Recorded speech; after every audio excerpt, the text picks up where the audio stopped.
கர்த்தருக்கு ஸ்தோத்திரம். ஊழியரின் ஊழியத்தை குறித்து ஒரு சிறிய ஷார்ட்டான மெசேஜ் பார்ப்போம். எரேமியா 8:4. நீ அவர்களை நோக்கி, விழுந்தவர்கள் எழுந்திருக்கிறது இல்லையோ, வழி தப்பி போனவர்கள் திரும்புகிறது இல்லையோ. இன்னைக்கு நம்ம என்னத்தை குறித்து பார்க்க போறோம்னா, விழுந்தவர்களையும் வழி தப்பி போனவர்களையும் குறித்து பார்க்க போறோம்.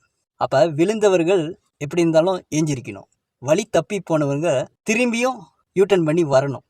அப்பதான் அதோட செக்கல். இன்னைக்கு ஒரு ஆக்சிடென்ட் நடந்தா மோட்டர்லேயோ சரி, சைக்கிள்லேயோ அது உளுந்தா சரி, நம்ம சரீரம் நல்லா இருந்துச்சுன்னா ஆட்டோமேட்டிக்காக என்ன செய்யப்படுவோம், ஏஞ்சிரிக்கப்படுவோம். நம்மளோட ஒரிஜினல் சுபாவம் அது. இன்னைக்கு அப்படி தான். நம்ம பாவத்தில் விழுந்துட்டோன்னா நம்ம ஆட்டோமேட்டிக்காக என்ன செஞ்சிடணும், சென்ஸ் பண்ணிடணும். ஐயோ நம்ம விழுவ போகிறோம். அதான் சொல்கிறேன், பாவம் அப்படியே ருசியாக இருக்கும். டேஸ்ட் பண்ணி அப்படியே இழுத்துட்டு போவோம். கடைசியில் நம்ம பாதாளத்துக்கு போகிறது அது ஆபத்துன்னு நம்மளுக்கு ஆவியானவர் உணர்த்துவார். அதை நம்ம என்ன செஞ்சிடணும், அதை கேட்சப் பண்ணிட்டு ஏஞ்சிரிக்க ஆரம்பிச்சிடணும். நம்ம ஏன்னா நம்ம உலகத்தில் இருக்கிறோம். அடுத்தது வழி தப்பி போகிறது. இன்னைக்கு ஒரு பாதையில் போயிட்டே இருக்கோம், ஒரு ஹைவேஸில் போயிட்டே இருக்கோம். திடீர்னு பார்த்தா நம்ம எடுக்க வேண்டிய ரூட் வேற போயிடுச்சு, நம்ம திரும்பணும். ஆட்டோமேட்டிக்காக நம்ம திரும்ப முடியாது. பின்னாடி கொண்டு போகணுமா, பின்னாடி காடிக்கு ஆபத்து, எல்லாமே ஆபத்தாக வரும். அப்போ என்ன செய்யணும், நம்ம கொஞ்சம் தூரம் போகணும், சுற்றிட்டு வரணும். அப்போ பாருங்க, நம்மளோட டைரக்ஷனு கத்தர்கிட்ட போய்கிட்டே இருக்கிற சூழ்நிலையில நம்ம கத்தர்கிட்ட திரும்பலன்னா நீடிய பயணமா இருக்கும். நம்ம ஏதாவது தவறு செஞ்சிட்டோம்னா அவரோட ரோட்டில் போகாம பிசாசோடைய காரியங்களுக்கு பாவ பழக்கத்துக்கு இப்படி போகணும்னா நம்ம ஆட்டோமேட்டிக்காக என்ன தெரிஞ்சிடும், ரூட்டு சரியில்லை. சொல்றேன், ஆண்டவர் ஆசீர்வதிச்சு நம்மளுக்கு கொண்டு போகிற டைம் ஷார்ட்டாக இருக்கும்.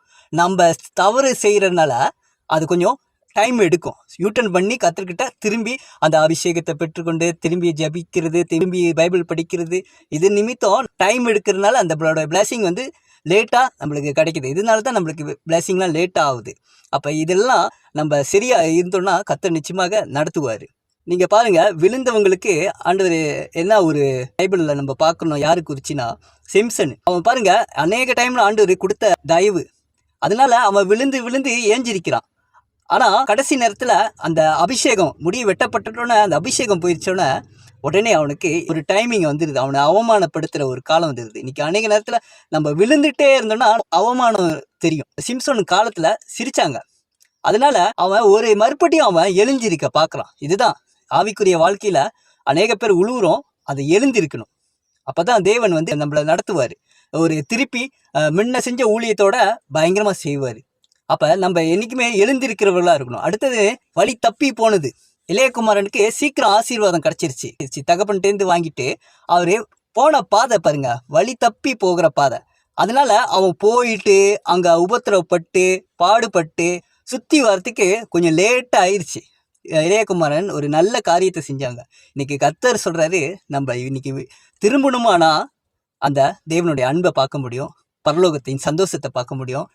ஏன்னா நம்ம நினச்சிட்டு இருக்கோம், நம்மளுக்கு கர்த்தர் வச்சிருக்கிற ஒரு ஆசீர்வாதம் பெருசு, அது பரலோக ஆசீர்வாதம். அதை நம்ம திரும்பிட்டோன்னு வச்சுக்கோங்க, அந்த ஆசீர்வாதம் யாருக்கும் கிடைக்காதது, பிசாசுக்கு கூட கிடைக்காது. அவனோட ரூட் ஆண்டவர் ஒரு வே தான் கொடுத்துருக்காரு, ஆனால் நம்மளுக்கு நிறையா வே கொடுத்துருக்காரு. திரும்பிட்டோன்னா கண்டிப்பாக நம்மளுக்கு ஜெயம், இல்லைன்னா ஒரு ஆபத்தில் நம்ம இருக்கிறோம். திரும்புவோம், வழி தப்பி போனாலும் திரும்புவோம், விழுந்தாலும் ஏஞ்சிரிப்போம். இதுதான் கிறிஸ்துவோடைய வாழ்க்கை. இந்த பூமியில் கர்த்தருடைய அதிசீக்கிரமாக அவருடைய வருகை வருது. நம்ம எழுந்திருந்தோம், வழியை திருப்பி ஆண்டவர் பக்கத்து திரும்பினோம், கண்டிப்பாக நம்மளுக்கு ஒரு பெரிய ஜெயம் வச்சிருக்கிறாரு. கண்டிப்பாக எல்லாத்துக்கும் ஆசீர்வாதங்களை வச்சிருக்கிறாரு. கர்த்தருக்கு சித்தமானால் அடுத்த வீடியோவில் பார்ப்போம்.